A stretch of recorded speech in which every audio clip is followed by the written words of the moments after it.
Hôm nay, chúng ta sẽ cùng nhau bước vào một hành trình dài, đầy cảm xúc và tự hào để khám phá địa đảo Củ Chi, một kỳ tích vĩ đại của Việt Nam.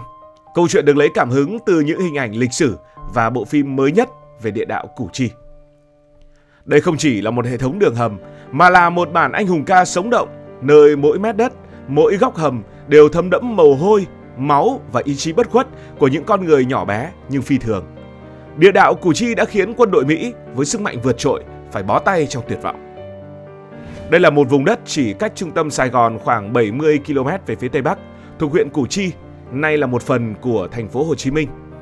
Đây là nơi địa đạo Củ Chi trải dài như một mạng nhện khổng lồ dưới lòng đất. Nếu bạn nghĩ nó chỉ là một vài cái hầm đơn sơ thì bạn đã nhầm. Hệ thống này có tổng chiều dài hơn 250 cây số với hàng trăm đường hầm đan xen, sâu từ 3 đến 12 mét, được chia thành nhiều tầng như một thành phố ngầm thực thụ. Đất ở Củ Chi không phải là đất bình thường. Khi khô, nó cứng như đá, nhưng khi ướt, nó có thể dẻo như đất nặn. Chính đặc điểm này đã giúp người dân đào hầm mà không cần gia cố quá nhiều. Đường hầm ở đây không chỉ là lối đi, mà còn có cả phòng họp, kho chứa lương thực, bệnh xá, bếp ăn và thậm chí là nơi tổ chức văn nghệ. Bạn có tưởng tượng được không? Dưới lòng đất sâu thẳm, giữa khói bom lửa đạn vẫn vang lên tiếng hát, tiếng cười của những con người không bao giờ khuất phục. Hệ thống địa đạo được thiết kế thông minh đến mức gần như hoàn hảo. Các cửa hầm bí mật nhỏ xíu, chỉ vừa một người Việt Nam chui qua, mà phải là một người Việt Nam, chứ Mỹ thì cũng khó chui qua. Nó được ngụy trang bằng lá cây, đất khô hay thậm chí là một gốc cây rỗng. Lỗ thông hơi thì bé tí, giấu trong bụi cỏ hay dưới rễ cây, khiến kẻ thù dù có tinh mắt đến đâu cũng khó mà phát hiện. Đặc biệt hơn, địa đạo còn nối với sông Sài Gòn, một con đường thoát hiểm và tiếp tế tuyệt vời. Nói không ngoa, đây là một kiệt tác quân sự mà ngay cả những kỹ sư hiện đại cũng phải thán phục. Chỉ cần nghĩ đến việc hàng ngàn người đã sống, chiến đấu và hy sinh trong lòng đất này, bạn sẽ thấy Củ Chi không chỉ là một vùng đất, Củ Chi là một biểu tượng của lòng kiên cường. Bây giờ, hãy ngược thời gian để xem địa đạo Củ Chi ra đời như thế nào. Chuyện bắt đầu từ những năm 1940 trong cuộc kháng chiến chống thực dân Pháp. Lúc đó người dân Củ Chi phải đối mặt với bom đạn từ máy bay Pháp và họ bắt đầu đào những hầm nhỏ dưới đất để trú ẩn. Những cái hầm đầu tiên chỉ đơn giản là nơi tránh bom, nhưng chúng đã đặt nền móng cho một kỳ tích sau này. Đến thời kỳ kháng chiến chống Mỹ, những năm 1950 đến những năm 1960 rồi 70, địa đạo mới thực sự lột xác trở thành một căn cứ quân sự kiên cố, một pháo đài ngầm bất khả xâm phạm. Củ Chi nằm trong một khu vực được gọi là Tam Giác Sắt, một vùng đất chiến lược quan trọng nằm gần Sài Gòn, nơi quân giải phóng miền Nam kiểm soát chặt chẽ. Khi chiến tranh với Mỹ leo thang, bom đạn dội xuống như mưa, người dân và du kích không còn cách nào khác ngoài việc biến lòng đất thành nơi sống và chiến đấu. Họ dùng cuốc, xẻng, thậm chí là bất kỳ một dụng cụ gì có trong tay để đào. Mỗi ngày, từng mét đất được khoét ra, từng đường hầm được nối dài với mồ hôi, máu và cả nước mắt. Công việc này không hề dễ dàng. Đất cứng, không khí ngột ngạt, thiếu ánh sáng, nhưng họ vẫn làm vì đó là con đường sống và đó là con đường chiến thắng. Địa đạo không chỉ là nơi trú ẩn mà còn là bàn đạp để họ viết những trang sử oai hùng. Có những câu chuyện kể rằng trong những đêm tối trời, du kích lặng lẽ chui lên từ hầm, tấn công rồi rút về như bóng ma, để lại quân Mỹ ngơ ngác không hiểu chuyện gì vừa xảy ra. Nhưng không phải lúc nào cũng là chiến đấu. Trong địa đạo, người ta còn tổ chức những buổi họp, học chữ và hát hò. Có những bà mẹ sinh con ngay dưới hầm, có những đứa trẻ lớn lên trong tiếng bom. Địa đạo không chỉ là công trình quân sự mà còn là mái nhà, là cuộc sống của hàng ngàn con người. Chính sự gắn bó ấy đã biến Củ Chi trở thành một biểu tượng bất tử, một minh chứng cho tinh thần đất nước đứng lên của dân tộc Việt Nam.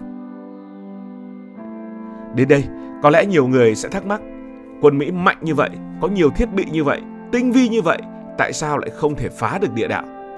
Đúng là chúng đã thử rất nhiều cách, với tất cả sức mạnh công nghệ và quân sự chúng có, nhưng tất cả đều thất bại thảm hại. Mỹ đã huy động những cỗ máy chiến tranh khổng lồ để thả bom trải thảm xuống Củ Chi. Những quả bom nặng hàng tấn nổ rung chuyển cả vùng đất, cả vùng trời. Chúng nghĩ rằng sức công phá này sẽ san phẳng mọi thứ, kể cả địa đạo. Có những ngày, hàng trăm quả bom dội xuống, biến Củ Chi trở thành một biển lửa. Tiếng nổ vang vọng hàng chục cây số, khói bụi mù mịt che kín bầu trời.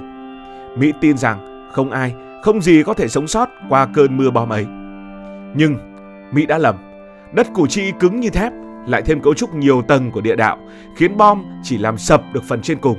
Du kích đã rút xuống tầng sâu hơn, bình tĩnh chờ bom ngớt rồi lại tiếp tục chiến đấu. Có những đường hầm bị sập nhưng nhanh chóng được đào lại, nối lại. Thậm chí chúng ta còn tận dụng đất từ bom nổ để ngụy trang thêm cửa hầm. Dù bom có mạnh đến đâu cũng không thể khuất phục được ý chí con người.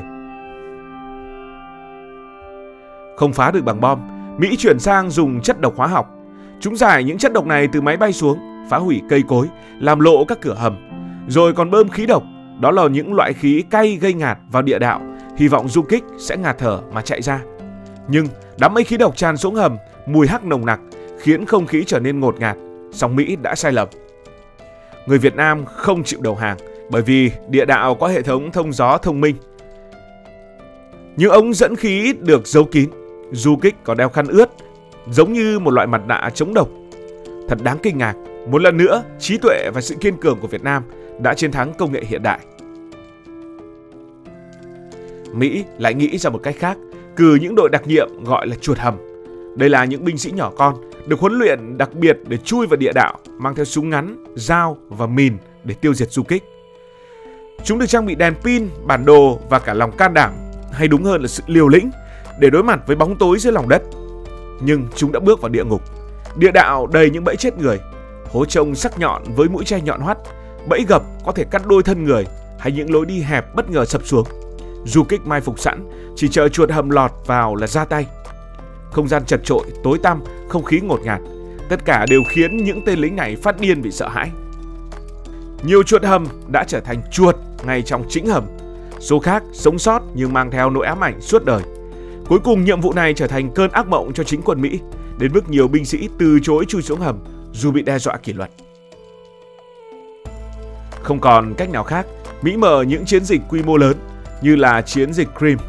Hàng ngàn binh sĩ được huy động, xe tăng gầm rú, trực thăng kéo đến để lục soát và phá hủy địa đạo.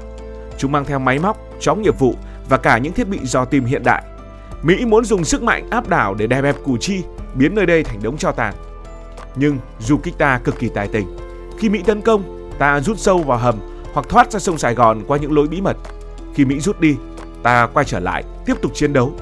Hệ thống địa đạo quá rộng, quá phức tạp, với hàng trăm lối ra và đường hầm nối với nhau như mê cung. Mỹ không đủ sức kiểm soát lâu dài, cũng không đủ nhân lực để canh gác từng mét đất. Có lần, chúng phá được một đoạn hầm, nhưng chỉ vài ngày sau, du kích đã đào lại như chưa hề có chuyện gì xảy ra. Cuối cùng, Mỹ đành rời đi với bàn tay trắng, để lại Củ Chi vẫn hiên ngang giữa bom đạn. Như vậy, tổng kết lại, đâu là những lý do khiến cho giặc Mỹ phải bó tay trước Củ Chi? Thứ nhất là Mỹ không hiểu địa đạo. Quân Mỹ không biết rõ cấu trúc hay quy mô thực sự của hệ thống.